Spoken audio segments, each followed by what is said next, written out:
Hai teman-teman, ketemu lagi di Bincang Perkumpulan untuk Pemilu dan Demokrasi. Kali ini kita agak beda ya, karena kita agak rame nih. Saya cewek sendiri sebenarnya di antara bapak-bapak ini. Kita nggak mau ngomong yang serius-serius, agak santai. Sebenarnya kita mau bicara pengalaman ditolak sih sebenarnya. Kalian pernah ditolak nggak sih? Tolak apa dulu nih? Ya apa aja, Pak Didi. Saya sih sering. Nah tapi ada hal kita ditolak tapi kita bahagia. Nanti Fadli yang jelaskan kenapa Pak berbunga. Ditolak bahagia tapi ya. Sebetulnya memang kan kita mengajukan judicial review ke MK. Nah kita minta pemilu serentaknya seperti yang kita mau lah kira-kira. Seperti yang kita mau itu ya yang dulu dikerjakan oleh Perludem dengan teman-teman masyarakat sipil sejak 2014-2015. Pemilu serentaknya dibagi dua, serentak nasional dan serentak lokal. Nah itu yang kita minta itu Mbak. Di satu-satunya pemilu serentak yang paling benar, kira-kira gitu lah. Yang paling benar, yang lain salah. Yang pemilu serentak yang di jalan yang benar. Nah karena kita nggak ngasih pilihan yang lainnya, makanya yang nolak. Karena kita minta itu kan. Nah tapi dengan penolakan MK itu ternyata ada beberapa hal yang sebetulnya diberikan penegasan oleh MK soal desain besar pemilu serentak Indonesia ke depan, termasuk pemilihan kepala daerah. Jadi ternyata kita tidak membayangkan awalnya bahwa putusannya akan sedalam itu, tapi ternyata memang MK tidak mengabulkan permohonan untuk melaksanakan pemilu serentak nasional, serentak lokal. Itu ditolak MK. Tapi pemilu serentak nasional dan serentak lokal yang kita minta itu dimasukkan menjadi salah satu opsi desain pemilu serentak yang konstitusional oleh MK. Makanya tadi ini bilang ya meskipun ditolak ya kita ya aja. Makan-makan kan kita habis. Betul. Ya lumayan singkong goreng. Nah Pak Didi, kalau ini kan udah diputusin MK Pak. Iya. Ya ini kan sebenarnya ya tadi Fadli bilang ini tataran ideal pemilu serentak gitu. Tapi kalau melihat dari teman-teman politisi itu melihat pemilu serentak ini gimana ya Pak? Iya kan gini, ini tafsir kedua ya. Tafsir pertamanya kan pemilu serentak itu pemilu presiden ditambah pemilu legislatif. 5 kotak DPR, DPD, DPRD provinsi, DPRD kabupaten kota sehingga kita kenal 5 kotak yang 2019 yang lalu. Ini tafsir pertama. Karena sebelum itu pembicaraan soal pemilu serentak itu hanya di kalangan NGO ya, teman-teman masyarakat sipil, bahkan di kampus pun jarang ngomongin seperti itu. Meskipun sejak 2004 pasca pemilu 2004 lah, saya mencatat ada 4 orang yang mulai menyinggung bahkan kemudian terus berkampanye soal pemilu serentak nasional lokal itu. Satu Prof. Ramlan Surbakti, yang kedua Prof. Samsudin Haris, yang ketiga Prof, tapi ini provokator bukan profesor, itu Prof. Pipit, Pipit Kartawijaya, dan yang keempat Profesor Didi Supriyanto. Ya provokator juga. Jadi 4 ini. Saya waktu itu banyak didiskusi dengan Pak Pipit ya. Pak Pipit waktu itu Pak Pipit sampai kemudian Pak Pipit ini pemilu kita ini kan banyak sekali ruwet, apalagi waktu itu pas menjelang pilkada ya. Ya memang harus disederhanakan Pak Didi. Gimana caranya menderang? Jadwalnya aja. Terus jadwalnya gimana? Pak Didi jangan pernah nggak usah baca pengalaman Eropa. Kalau Eropa itu rata-rata parlementer. Kalau parlementer kan pemilunya cuma sekali. Tapi coba baca di pengalaman Amerika Latin. Pengalaman negara-negara Amerika Latin sebagian besar itu presidensial, karena presidensial murni, maka ada pemilu 2 kali itu. Pemilu untuk presiden dan pemilu. Jadi nggak boleh salah rujuk ya Pak? Iya gitu. Maka kemudian kasih buku-buku itu sama Pak Pipit, dan kemudian sejak itu saya ikut kampanye, mendalami dan kemudian ikut kampanye. Dan baru pada tahun 2013 setelah Effendi Ghazali melakukan gugatan ya, itu diskusi soal pemilu serentak itu jadi wacana publik banyak orang. Nah sebelumnya sebetulnya menjelang pemilu 2009 itu kan waktu itu DPR bikin pansus RUU pemilu sempat ada pembicaraan soal itu. Jadi waktu itu untuk pertama kalinya Perludem kan mengajukan 2 konsep itu. Waktu itu penegakan hukum yang ada buku kecil itu. Yang kedua soal sistem kita nyodorin dalam bentuk draft tulisan itu soal pemilu nasional, pemilu lokal itu. Nah kita sampaikan, saya ingat persis waktu itu ada beberapa orang lah, salah satunya yang masih saya ingat itu Ganjar Pranowo ya, karena teman gitu kan. Udah mas, konsepnya kayak apa gitu, udah kita sodorin, terus kita diskusikan dengan siapa yang PKS itu, Gus Pur, terus kemudian Gus Purnomo ya. Terus yang P3 saat itu siapa ya? PAN itu lupa saya beberapa nama. Ya. Adalah beberapa orang itu. Oh, Mbak yang perempuan bukan, ya, PAN itu Mbak Andi. Yang perempuan P3 itu Bu siapa? Bu Lena ya. Itu tahun berapa? 2000 itu undang-undang kan 2008 kan, sebelum 2008 kan? Iya. Itu pembahasan mulai 2007, 2007. Nah, itu sekitar 2007. Nah, kita sodorin itu pansus karena kan draftnya kan dibikin pemerintah kan, RU-nya bikin pemerintah, nggak ada konsep itu. Kita sodorin itu mereka tertarik. Kebetulan memang RUU pemilu presiden nggak ada. Karena kan memang waktu itu yang dibahas kan RUU pemilu legislatifnya, akhirnya bertahan kan RUU pemilu presiden. Mereka tertarik, di level pansus itu tertarik, ada kesepakatan lah gitu, kita mau kembangkan ini gitu. Cuman kemudian kan mereka harus lapor ke fraksi, di level fraksi masih oke. Kan ini ide baru, sama di luar konten yang ada di RUU pemilu legislatif kan. Ada beberapa pertimbangan teknis teknis penyusunan undang-undang ya kan, ini gabungan RUU presiden dengan RUU, sementara RUU presidennya nggak ada. Tapi waktu itu perdebatan itu bisa diatasi lah gitu. Terus kemudian rupanya jadi bahasan serius. Karena bahasan serius mereka mengadu ke partainya masing-masing. Jadi fraksi dan pansus di masing-masing pansus itu kan ada utusan masing-masing mengadu ke DPP, ya mengadulah. Ternyata kesimpulannya hampir semua partai itu nggak sepakat dengan ide itu. Macam-macam alasannya, tapi saya ingat persis yang dikemukakan ke depan adalah alasan teknik pembuatan undang-undang. Kan ini RUU presiden nggak diajukan. Sementara sudah kesepakatan tetap dipertahankan.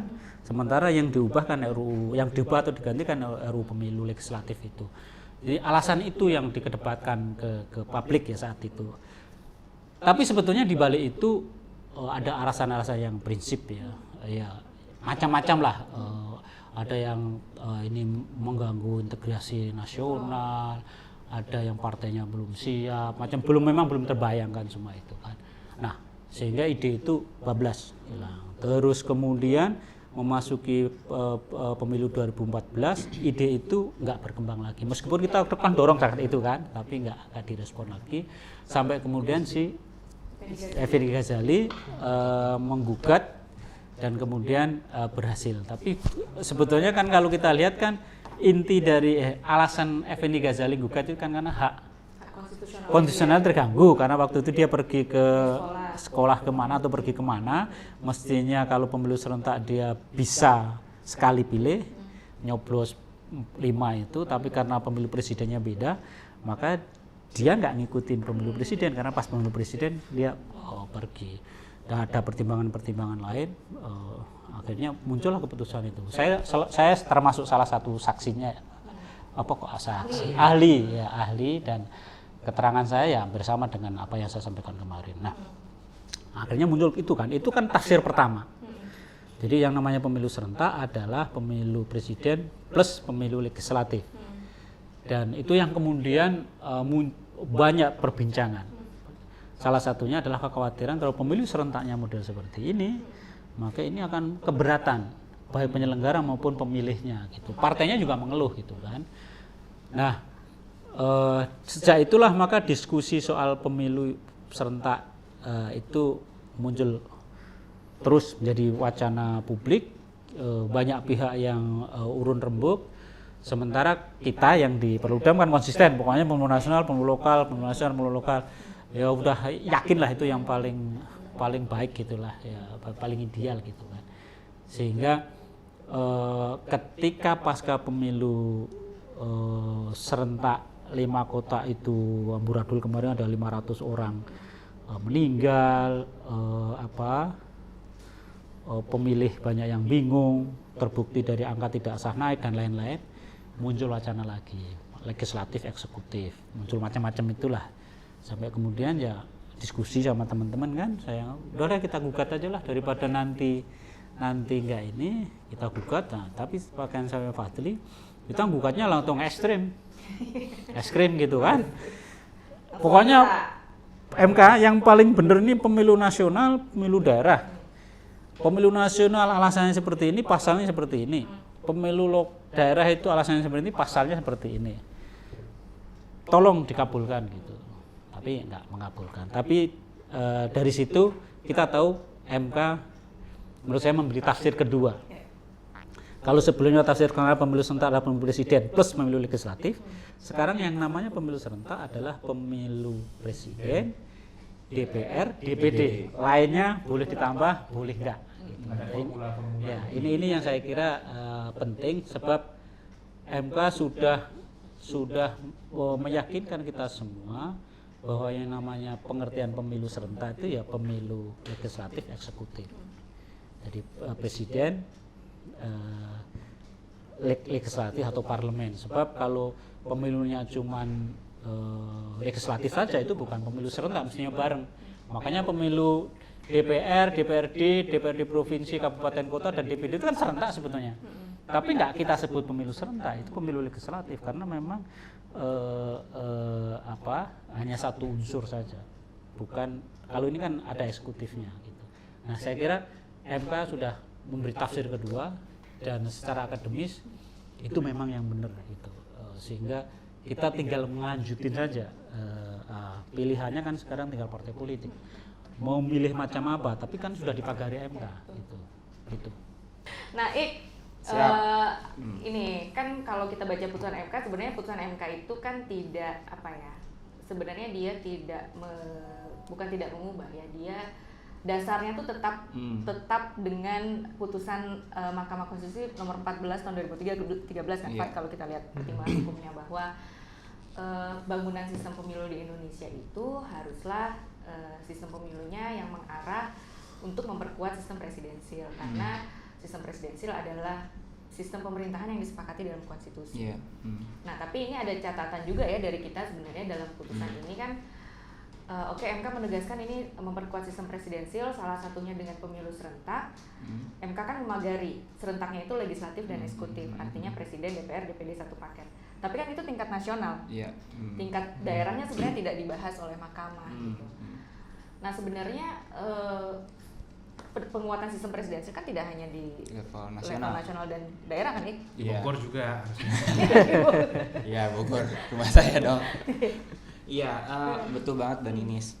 Kan sederhananya gini, apa yang kita judicial review-kan ke Mahkamah Konstitusi itu kan sebetulnya bukan semata-mata agar kemudian bagaimana mengokohkan sistem presidensial. Tapi di sisi lain ada aspek penting, salah satunya adalah pemilih itu sendiri agar lebih mudah dalam memberikan pilihannya.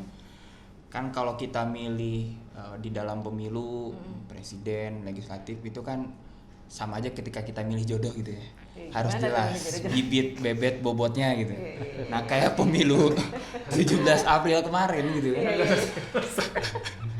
Nah, ada 5 surat suara gitu kan. Ada 5 surat suara gitu. Gimana ya orang menentukan pilihannya itu kan jadi agak bingung gitu dengan 5 surat suara itu. Nah, jadi apa yang diceritakan Pak Didi tadi sejak tahun 2006 Pak ya pembahasan itu. Itu saya masih SMP Pak. 2006 Pak. Iya, kayaknya memang satu gagasan itu butuh waktu lama. Iya. Itu perenungan yang lama. Saya belum kena pemilu itu, Pak.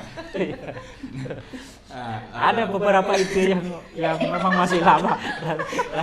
Tapi alhamdulillah banyak yang mulai sadar tuh. Selain ini loh soal pemilu serentak ini. Nah, apa yang diceritakan Pak Didi tadi salah satunya itu untuk memudahkan pemilih satunya. Nah, lantas kemudian MK kan mengatur pada level nasional, memberi rambu-rambu gitu. Memberi rambu-rambu kepada pembuat undang-undang agar ketika nanti merevisi Undang-Undang 7 2017 yang dimaksud dengan pemilu serentak itu rambu-rambunya satu harus menegaskan sistem presidensil, kedua efisiensi. Nah, efisiensi itu tadi bagaimana pemilih bisa dengan mudah dan secara cerdas menentukan bibit-bibit bobotnya ketika menentukan pilihan di depan surat suara seperti itu. Nah, presidensial yang dimaksud kalau kita lihat itu dibaca dari segi Undang-Undang Dasar, kita itu kan presidensialisme murni. Karena diatur di Undang-Undang Dasar menyebutkan ada pemilihan presiden langsung, ada fixed term di sana, dan ada kewenangan yang jelas yang dimiliki oleh presiden sebagai single chief eksekutif.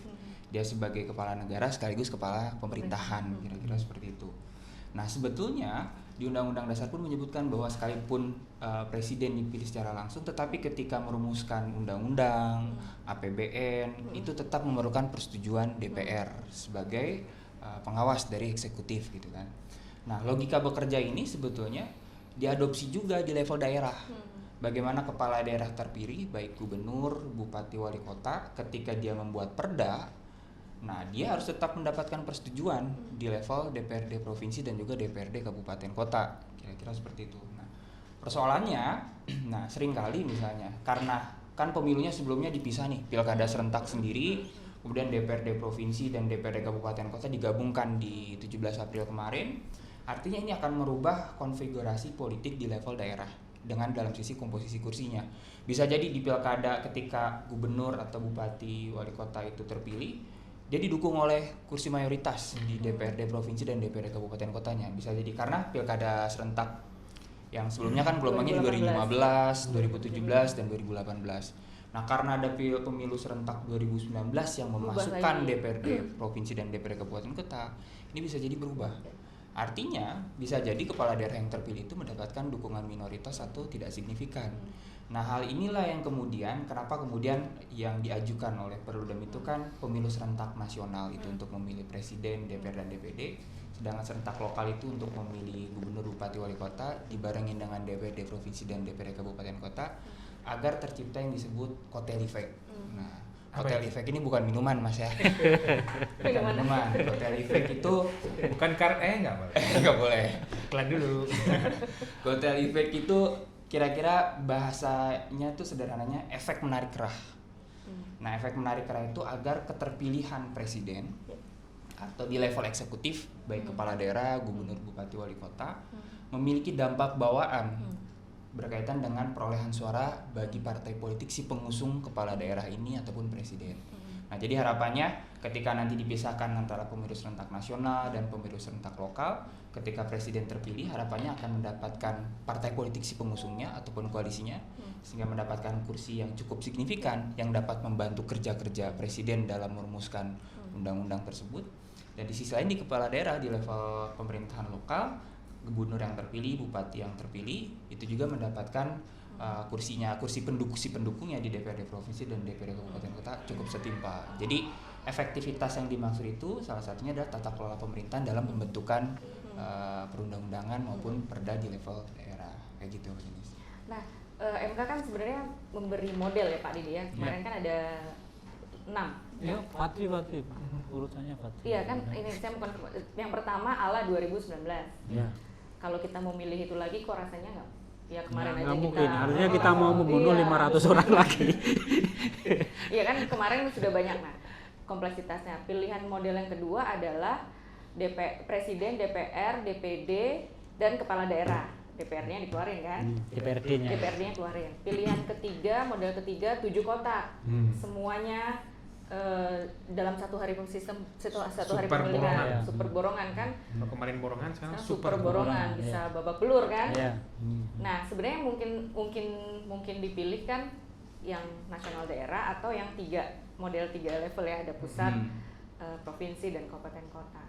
Nah artinya kan ada, ini kalau kita bicara pemilu daerahnya, kan sekarang masih belum barengan nih, ya kan? Kepala daerah 2020, ada kepala daerah yang masa jabatannya habis 2022, ada kepala daerah yang habis jabatannya 2023. Nah menatanya ini gimana ya?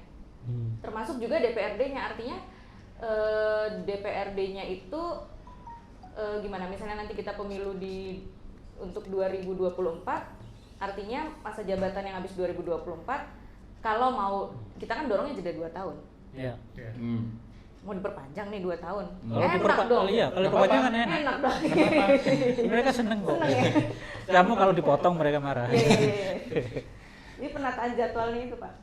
Gimana Pak? Aku apa kamu? Balik aja. Ya kalau punya jadwal gampang saja. Jadi Itu karena banyak misalnya gini ya, misalnya kita sepakat nih. Jangan sampai bikin khawatir mereka, Pak. Ya, misalnya kita sepakat bahwa pilihan terbaik adalah pemilu nasional, pemilu daerah. Ya udah, kalau misalnya 2024 nanti ada pemilu nasional, artinya DPRD-nya nggak kita pilih, nggak kita pemilukan, kita undur saja 2 tahun. Jadi ya bonus lah buat memang rezekinya gitu. Memang rezekinya. Nggak apa-apa diperpanjang karena kita sudah punya pengalaman seperti itu. Dulu ada DPRGR, ada pemilu pertama itu kan 71. Kemudian pemilu kedua itu 77. Nah, itu ada sempat diperpanjang ya, sempat diperpanjang. Jadi itu nggak apa-apa. Yang jadi tantangan adalah bagaimana menyatukan pemilu DPRD dengan kepala daerah. Nah, ini. Nah, kalau saya sih usulnya ya kalau yang misalnya akan pilkada tahun itu kan kalau pemilu nasional 2024 pemilu daerahnya kan 2025 26. Nah, yang ada di 25 diajukan diundur kan? Diundur sehingga menjadi 2026. Kepala daerahnya kan? Iya, kepala daerahnya. Yang DPRD-nya kan sudah otomatis. Nah, yang 2006 diundur setahun kan berarti. 2005 kan ada kan? 2025 ada. Iya, itu diundur setahun ke 2000. Artinya masa jabatannya 6 tahun. Kalau ini memang macam-macam, ada masa jabatan sementara, ada atau PLT. Kalau baiknya sih PLT atau terserah pembuat undang-undang mau diapakan itu nanti. Yang penting mundur.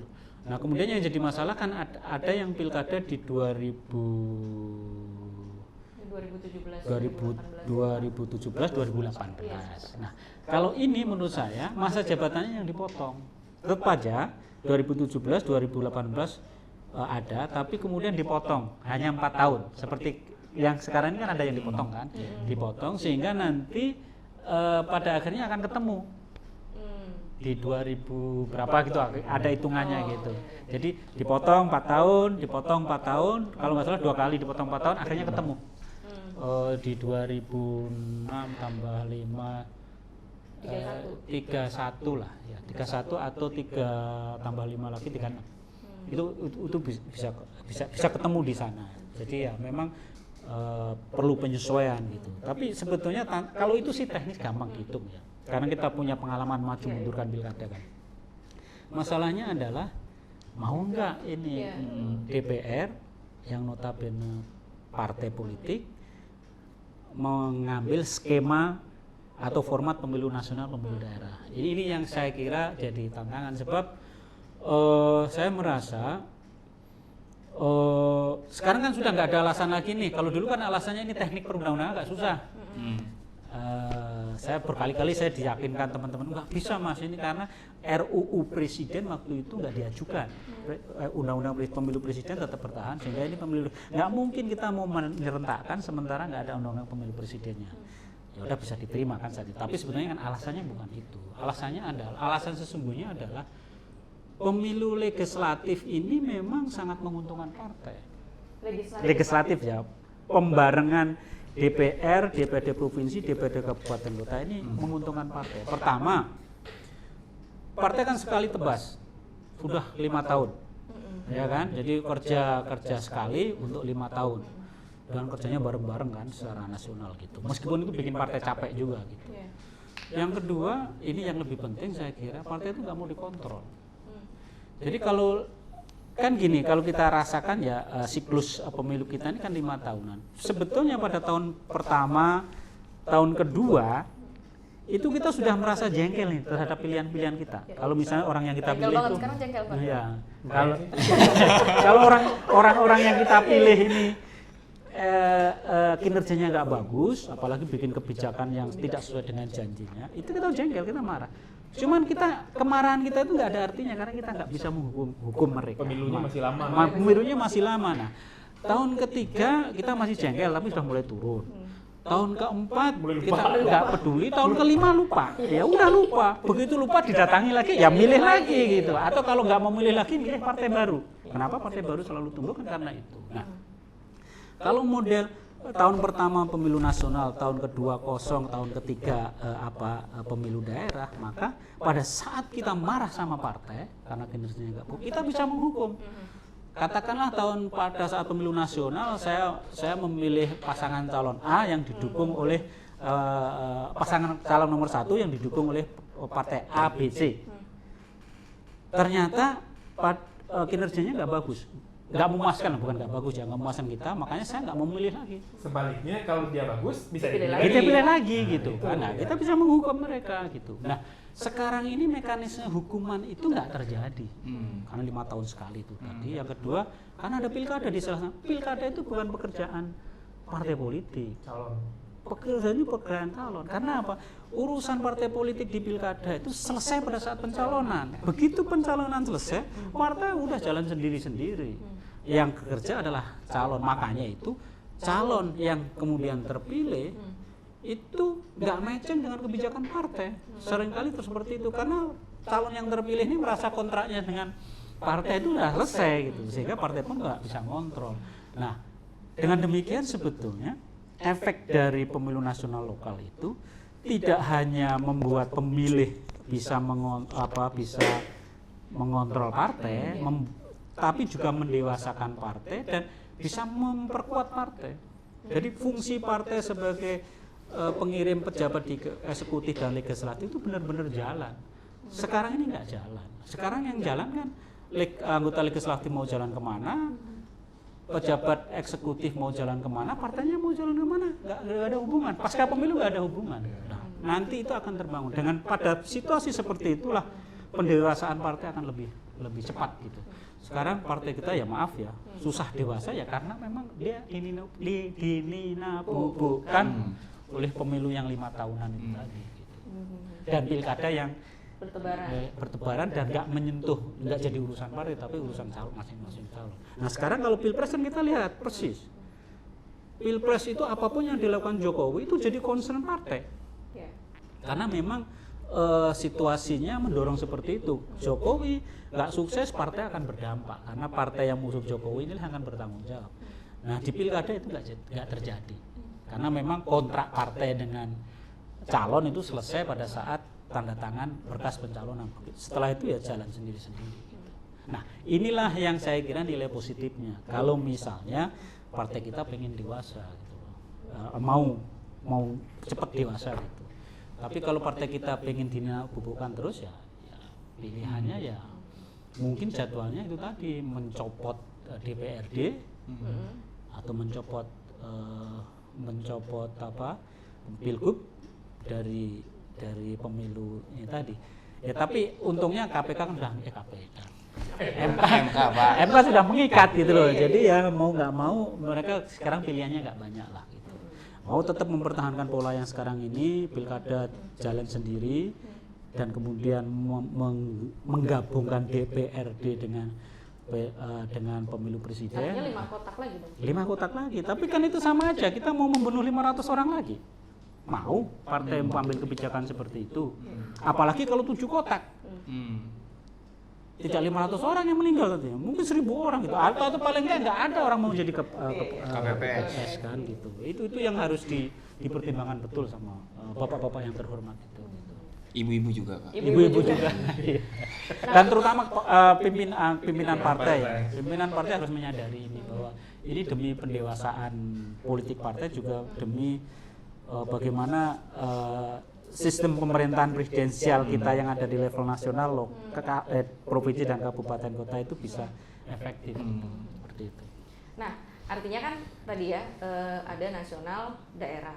Nah ini saya mau nanya Fadli, ketika kita sidang kemarin kan sempat ditanya sama salah satu hakim, kalau dipisahkan nasional daerah, ketika pemilu daerah nanti ada gugatan ke Mahkamah Konstitusi terkait perselisihan hasil pemilu, kami bebannya besar sekali, karena ada 4 kan, gubernur, bupati wali kota, DPRD provinsi, DPRD kabupaten kota. Nah ini sebenarnya juga yang menjadi pertanyaan banyak orang, ya pemilih juga sama aja dong dapat 4 surat suara. Iya, kalau terkait dengan beban penyelesaian sengketa itu mungkin satu hal, Mbak. Dan nanti kalau kita bandingkan dengan pemilu 2014 misalnya dan terakhir 2019 itu kan situasinya sebetulnya kan sama. Situasinya sebetulnya sama, di mana MK menyelesaikan dulu nih sengketa pemilihan presiden, baru kemudian berfokus kepada pemilihan legislatif daerahnya. Nah, jadi menurut saya sebetulnya kalau soal beban menyelesaikan sengketa itu memang menjadi sebuah konsekuensi logis karena memang itu kewenangan yang diberikan oleh Mahkamah Konstitusi. Nah, pertama itu, dan yang kedua saya yakin MK sudah punya sistem yang sangat baik kok untuk kemudian memanajemen perkara itu. Nah, yang ketiga ini soal peserta pemilu mengajukan sengketa. Dari 2009, 2014, kemudian 2019 trennya turun, trennya menurun. Karena sudah selesai di partai. Betul. Selain sudah selesai di partai, Mbak, proses rekapitulasi suara kan terbuka dilakukan. Dan kita bisa cek di pemilu 2019 kemarin itu banyak yang diselesaikan di level rekapitulasi berjenjang itu. Jadi peserta pemilu pun akan berhitung menurut saya. Khususnya pemilu legislatif daerah ya, pemilihan DPRD, karena kekhawatirannya adalah soal pemilu lokalnya yang akan banyak mengajukan sengketa. Kalau itu semuanya sudah selesai di level partai politik, sudah selesai di level rekapitulasi suara, apalagi ada mekanisme sengketa proses juga di Bawaslu sebelum hasil pemilu ditetapkan, saya kira tren penyelesaian sengketa ke MK akan semakin menurun. Karena kan proses rekap semakin transparan, semakin terbuka, apalagi mau ada e-rekap juga kan katanya. Itu kan semakin, jadi bangunan sistem ini tidak boleh dilihat parsial. Jadi kalau kita mendesain pemilu serentak nasional, serentak lokal, kan ada iringan metode-metode lain yang kemudian itu akan mempermudah beban manajemen penyelenggaraan, termasuk sengketa. Jadi menurut saya itu tidak perlu terlalu dikhawatirkan, karena secara manajemen perkara MK sudah sangat oke. Yang kedua, tren permohonan penyelesaian sengketa itu menurun. Yang ketiga, ada hal-hal teknis dalam manajemen pemilu yang kemudian membuat tren orang mengajukan sengketa itu menurun ke Mahkamah Konstitusi ya, karena itu sudah diselesaikan di proses rekap berjenjang, sudah diselesaikan di pengawas pemilu juga. Nah, jadi trennya menurun di situ. Ya, saya nambahkan dikit ya. Dulu kenapa MK itu risau dan sangat terganggu dengan sengketa hasil pemilu? Itu karena pilkada itu jadwalnya berserakan. Karena jadwalnya berserakan, hampir sepanjang tahun dia ngurusin sekali 2 bulan ngurusin ini. Nah, ngurusin pilkada ini. Ini yang membuat mereka risau, padahal kan tugas utamanya kan judicial review. Tapi kenapa harus ngurusin pilkada yang banyak ini? Nah, makanya dia risau. Nah, kalau itu kita satukan di pemilu daerah, maka sebetulnya untuk pemilu daerah dia cukup waktu 3 bulan saja. Memang harus kerja keras. Ya dibayar mahal kan untuk kerja keras gitu kan. Memang tugasnya ya, Pak? Iya, memang tugasnya. Terus kemudian di pemilu nasional juga 3 bulan. Jadi praktis selama 5 tahun ngurusin pemilu itu hanya 6 bulan saja. Lainnya silakan untuk kepentingan ngurusin judicial review. Nah tadi soal banyak orang nanya juga, artinya pemilu daerah ya kita dapat 4 surat suara lagi dong. Tadi yang milih jodoh tadi itu kan juga harus dipikirkan bibit bobotnya gimana Mas Heroy? Ya balik lagi ke soal jodoh. Ya, balik lagi ke soal kemudahan pemilih. Nah, sekalipun misalnya nanti pemilu serentak nasional dan lokal ini ketika dijadikan itu barang gitu ya oleh pembuat undang-undang melalui revisi undang-undang pemilu dan undang-undang pilkada. Nah, pertanyaannya kan pemilih di level daerah akan tetap dapat 4 surat suara. Apakah itu menyulitkan pemilih juga? Nah, kita harus lihat 4 surat suara ini kan ada 2 surat suara itu adalah pemilu eksekutif, kepala daerah. Nah, kalau dilihat dari segi kemudahan memilihnya itu jauh lebih mudah. Ada fotonya, ada nomornya, ada namanya, dan juga ada mungkin logo-logo partai politik pengusungnya, kira-kira seperti Dan itu. calonnya cuma sedikit. Dan calonnya cuma sedikit. Mungkin sampai 30 orang kan. Jadi di kabupaten kota yang rekor calon terbanyak itu kan mulai 9 ya. 9 atau 12 itu ya. 12 di Sumatera Utara. Sampai 20 nggak pernah. Nggak pernah ya. Artinya kan bisa, Rata-rata sih 5. artinya itu akan jauh lebih mudah bagi pemilih untuk menentukan pilihannya untuk level kepala daerah. Nah, sekarang yang DPRD provinsi dan DPRD kabupaten kota. Nah, DPRD provinsi dan DPRD kabupaten kota memang ini kan sangat tergantung dari desain sistem pemilunya ke depan.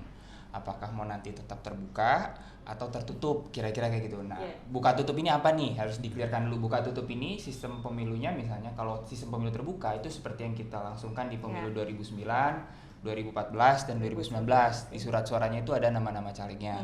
Sedangkan tertutup itu hanya ada logo partainya. Nah, ini kita pernah lakukan sejak pemilu Orde Baru sampai pemilu 99 ya Pak ya? Iya. 99 seperti itu. 2004 ada nama ya? Ada nama. 2004. Dan di pemilu 55 itu ada logo, ada nama juga Pak ada ya? nama juga, karena ada calon independen Ada juga calon independen. di pemilu legislatifnya. Konstituante itu ya Pak? Iya. Konstitusi dan DPR iya. ada dua kan ya. Di DPR ada calon independen ada gitu.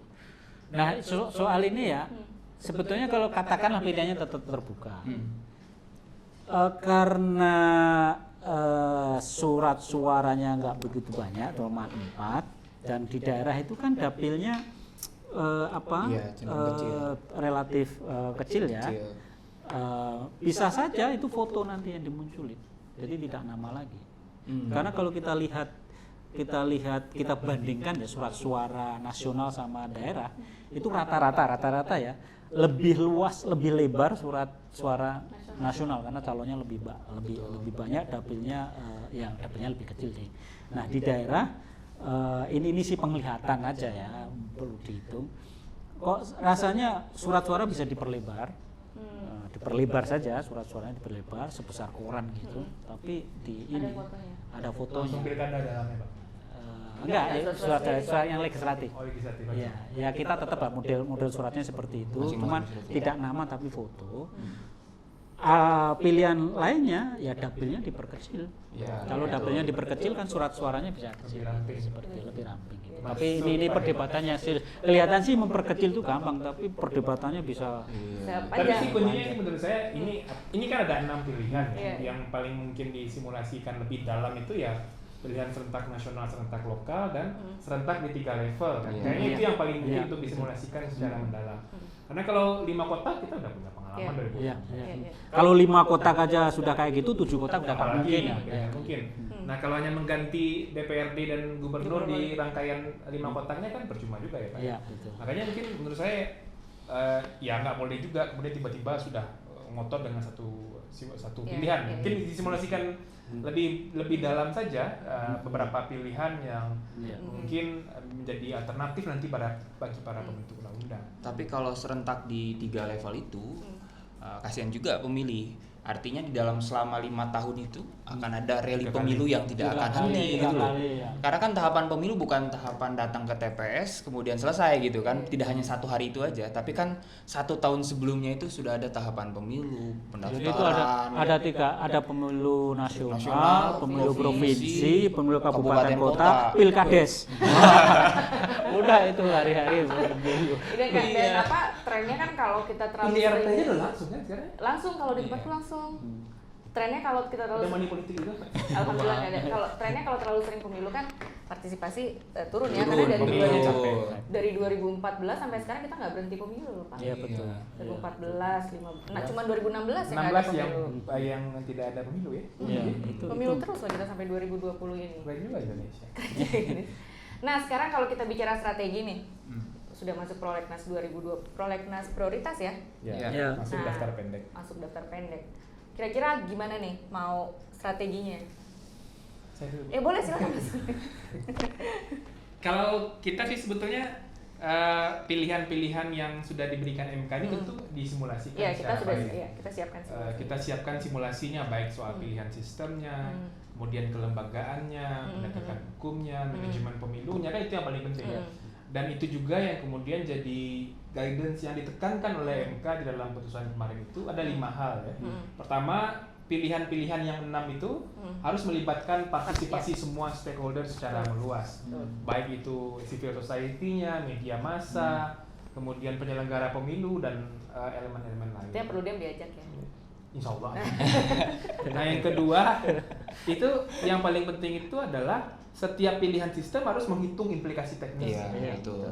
Ya kayak yang tadi Pak Didi bilang, soal banyaknya KPPS yang meninggal, jangan-jangan itu dulu ketidakdalaman menghitung implikasi teknis jumlah pemilih 300 per TPS, jangan-jangan ya. Nah, itu yang kemudian harus dilihat. Nah, yang ketiga itu MK juga menyebutkan jangan sampai kemudian terlalu sering menggonta-ganti pilihan-pilihan langsung.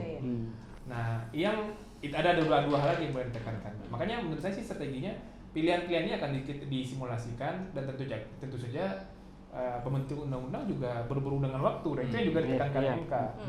Mesti dimulai dibahas segera agar punya waktu yang banyak untuk kemudian menghitung setiap dampak yang akan dipilih dari pilihan sistem.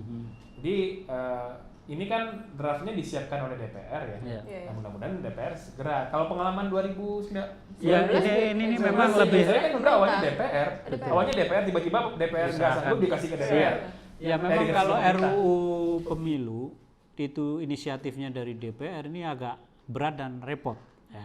Ini pengalaman RUU penyelenggara pemilu yang kemudian jadi Undang-Undang Pemilu nomor 22 tahun 2007 itu kan inisiatif DPR. Itu diskusinya lama sekali di level DPR.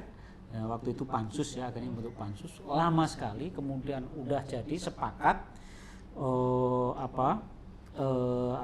RU-nya dengan asumsi bahwa nanti ketika membahas bersama pemerintah DPR ini satu suara. Karena sudah sepakat kan satu suara.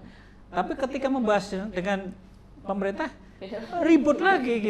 Jadi yang kesepakatan satu suara itu nggak muncul lagi karena dulu ada katakanlah partai A, fraksi A usul nomor 1 gitu, kemudian kalah debat, kalah voting, ya udah terima aja. Tapi ketika pemerintah datang dan dia mengangkat lagi usul nomor 1, ini partai A muncul lagi gitu. Nah ini memang agak repot. Tapi yang terpenting menurut saya adalah bagaimana tim apa ya, saya nggak tahu tim ahli apa tim apa itu segera bekerja. Ada badan keahlian kan? Ya, atau apapun yang ditunjuk oleh Komisi 2 ya kalau nggak salah. Komisi 2 Pak. Yang ditunjuk Komisi 2 segera bekerja dan nggak usah ragu, nggak usah untuk menerima masukan dari banyak pihak. MK juga memang mengharuskan seperti itu. Dengan demikian moga-moga sih saya sih berharap pertengahan tahun ini sudah selesai naskah akademisnya. Iya. Itu kalau itu sudah selesai, kok saya pikir memang naskah akademis harus dipublish dulu sebelum merumuskan dalam bentuk ini ya. Udah naskah akademisnya dipublish dulu saja. Nanti biar kan diskusinya itu asik dengan naskah akademis, baru implikasinya di pasal-pasal itu kan. Kalau naskah akademis perdebatan itu sudah muncul dan kemudian kesimpulan atau pemetaan terhadap perbedaan sudah jelas, maka sebetulnya membahas pasal per pasalnya agak lebih clear. Itu satu. Yang kedua, saya mengusulkan supaya tim ini ya, tim Komisi 2 ini sadar persis bagaimana memilah-milah ini ya, bagaimana aturan main itu disusun, undang-undang itu disusun. Jangan sampai nanti pembahasannya rame urusan teknis, sementara urusan prinsipnya terlewatkan. Atau sebaliknya, urusan sistem misalnya berdebat berkepanjangan, lupa urusan yang lain itu. Nah, ini yang harus disiasati, artinya manajemen pembahasan baik pada level ngedraft maupun level pembahasan dengan pemerintah itu harus diatur betul iramanya. Sebab kalau enggak bisa terlewatkan. Apa artinya kemudian sistem harus dibahas terlebih dahulu, Pak? Iya, betul, iya. Sistem terlebih dahulu dibahas. Tapi kalau misalnya sudah stuck, itu dipending saja. Misalnya gini, soal terbuka tertutup. Oke.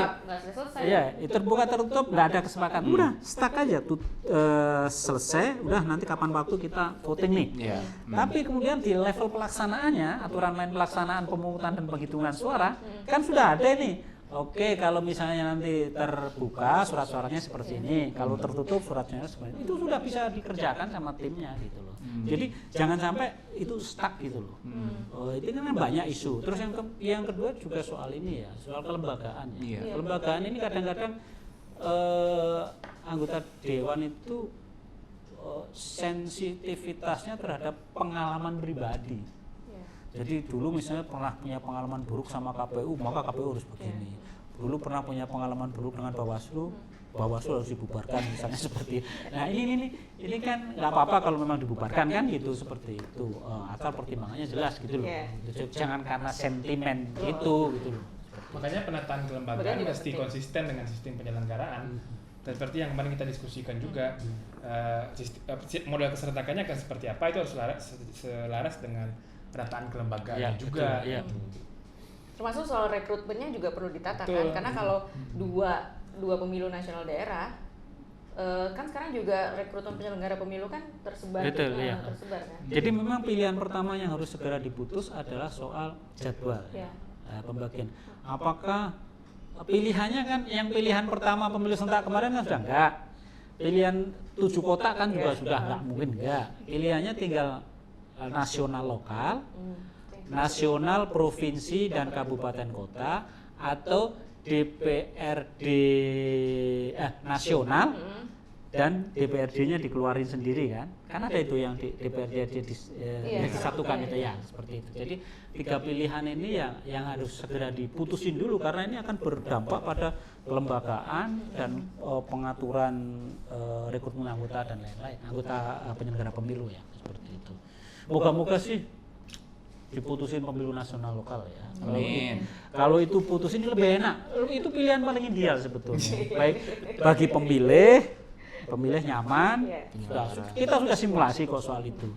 Pemilih nyaman, terus kemudian penyelenggara juga nggak berat bebannya. Partai politik juga bisa kerja 2 kali. Jadi pada saat pemilu nasional dia bisa mendayagunakan pengurus daerah untuk terlibat di pemilu nasional.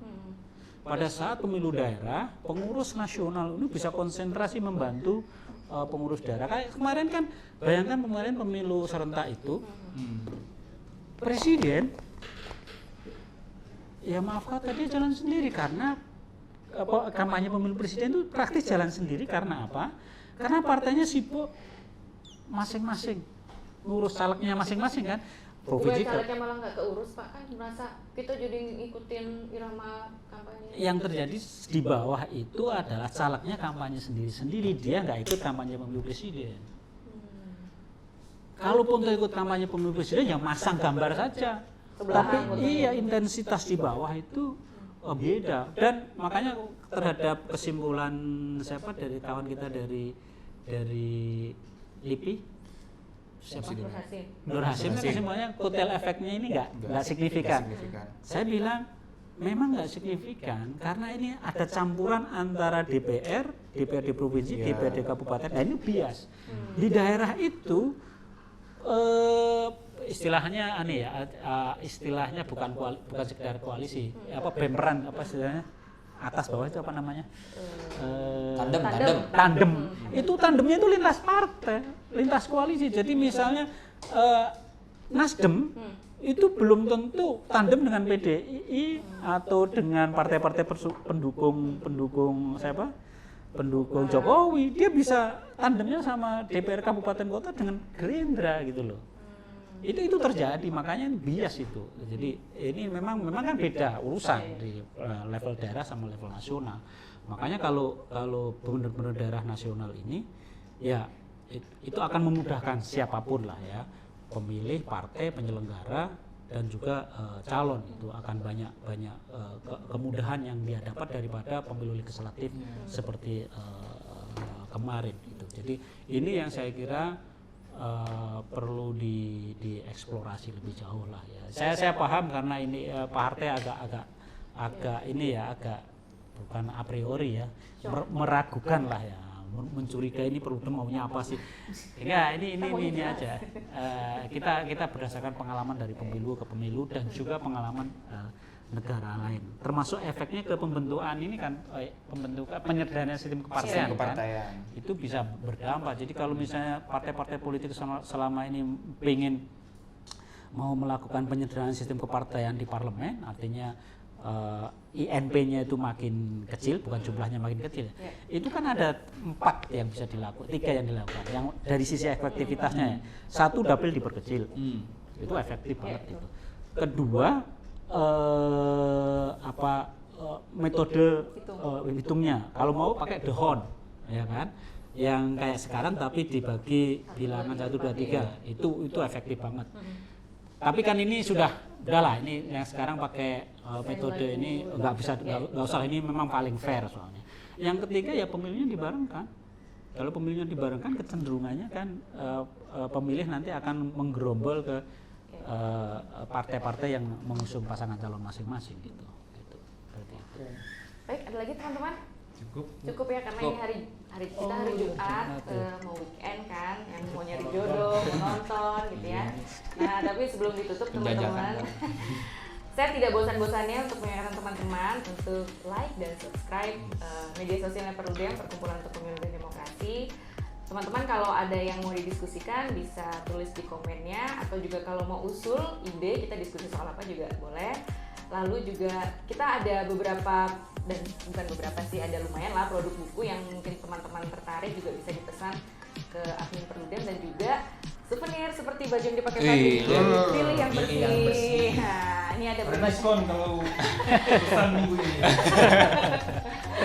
Silakan hubungi admin Perludem, ada kaosnya ada beberapa model, ada beberapa warna juga, silakan dipilih. Sekali lagi terima kasih. Ini bulan saya masih pakai ini juga. Tapi ini belum ganti loh.